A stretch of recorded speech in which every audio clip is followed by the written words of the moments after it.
sexual reproduction in flowering plants. This is the important chapter in the examination point of view.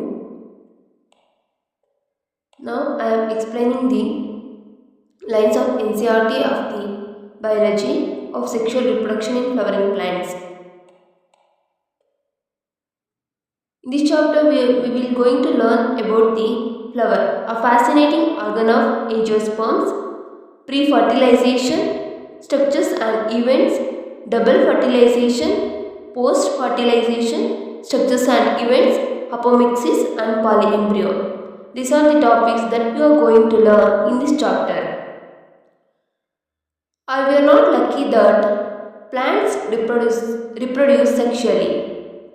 The myriads of flowers that we enjoy grazing at, the scents and the perfume that we swarm over, the rich colors that attract us, all are all there as an aid to sexual reproduction. Flowers do not exist only for us to be used for our own selfishness. Flowers are not used for our own selfishness. They have the many works, they have the many things in the flowers, means sexual reproduction and many other things were there. All flowering plants show sexual reproduction. All flowering plants show sexual reproduction. Look at the diversity of structure of inflorescence, flowers and then the floral parts. Shows an amazing range of adaptation to ensure formation of the end products of the sexual reproduction, that are the fruits and seeds. The amazing range of adaptation is for the formation of end products, that are the fruits and seeds that are produced as end products of sexual reproduction. In this chapter, let us understand the morphology, structure and then the process of sexual reproduction in flowering plants, that are the angiosperms. Flower, a fascinating organ of angiosperms. Human beings have an intimate relationship with the flowers since time immemorial. Flowers are the object of aesthetic, ornamental, social, religious and cultural value. They have always been used as the symbol for conveying important human feelings, and such as the love, affection, happiness, grief, mourning, etc. And at least 5 flowers of ornament of the ornamental value.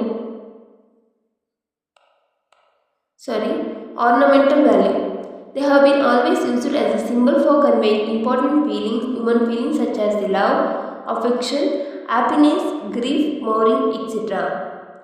Let us list 5 flowers of ornamental value that are commonly cultivated at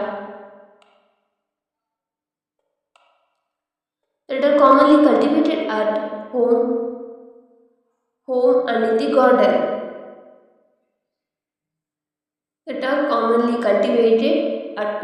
in the garden. Find out the names of 5 more flowers that are used in the social and the cultural celebration in your family. Have you heard of floriculture? What does it refers to? These are the questions they are asking in this chapter, that have you heard of floriculture? Floriculture, what does it refers to? Okay. To a biologist, flowers are morphological and embryological marvels and the site of sexual reproduction. To a biologist, flowers are the morphological and the embryological marvels and they are the site of sexual reproduction. In early classes, you have read the various parts of flowers. Figure 1.1 will help you recall the parts of typical flower. Can you name the 2 parts in a flower in which the 2 most important units of sexual reproduction develop? This is the question that they are asking. What is the answer for this question? Answer is gynecium and then the andrecium. This is the parts of the flower. Parts of the flower. This is style and this is the stigma. This is the anther, male reproductive system, and this is the petal, this is the filament. These are the sepals. And this is the ovary. This part is the gynoecium and this part is the androecium. Now flower. And then the pre-fertilization structures and events. Much before the actual flower is seen on the plant, the decision that the plant is going to flower has taken place. Before the flower is seen on the plant, the decision that the plant is going to flower has taken place.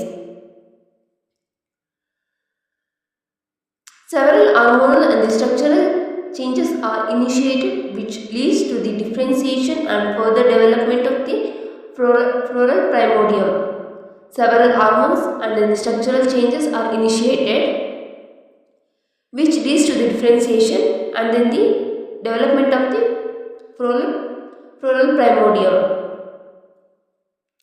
Hormonal and structural changes are taking place in plants also for the differentiation and development of the floral primordium. Inflorescence are formed which bears the floral buds and then the flowers. Inflorescence, we are going to learn this word information in the morphology and flowering plants lesson, which bears the floral buds and then the flower. In the flower, the male and female reproductive structure, the androecium and the gynoecium differentiate and develop. You would recollect that the androecium consists of the roll of stamen and representing the male reproductive system, and the gynoecium represents the female reproductive system. Means in the androecium, the two important units of the sexual reproduction, androecium and the gynoecium. Androecium consists of the roll of stamens and representing the male reproductive system. Gynoecium represents the female reproductive system. And next is the 1.2. Next topic is the stamen, microsporangium and pollen grains. Figure 1.2 shows I will show the figure and I will explain the figure. Figure 1.2 shows the two parts of the typical stamen, the long and then the slender stalk called as the filament. This is the long and then the slender. This is the filament. Long and then the slender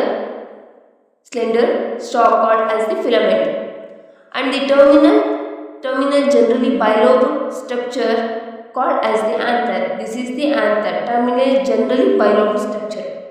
The proximal end of the filament is attached to the thalamus or the petal of the flower. The proximal end of the filament is attached to the thalamus or the petal of the flower. You have to remember that thalamus or the petal of the flower. The length and number of the number and length of the stamen are various in flowers of the different species.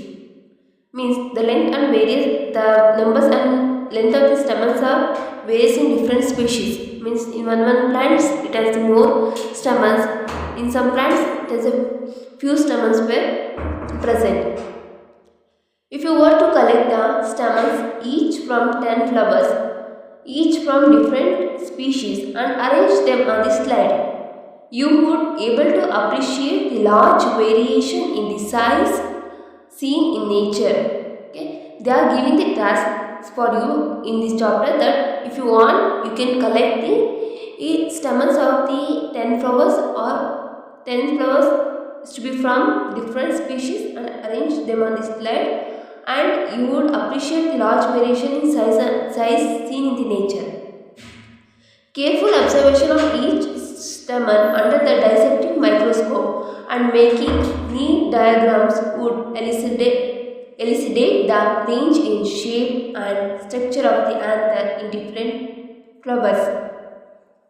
They are saying that you can observe under the microscope and you can observe the range in the shapes and attachment of the anther in the different flowers.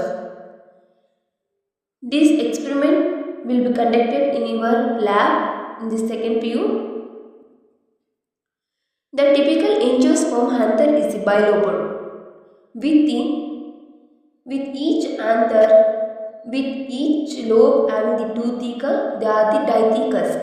Means they are saying that a typical angiosperm anther, this is the anther, this is the anther, this is the filament. Okay, they are saying about anther. A typical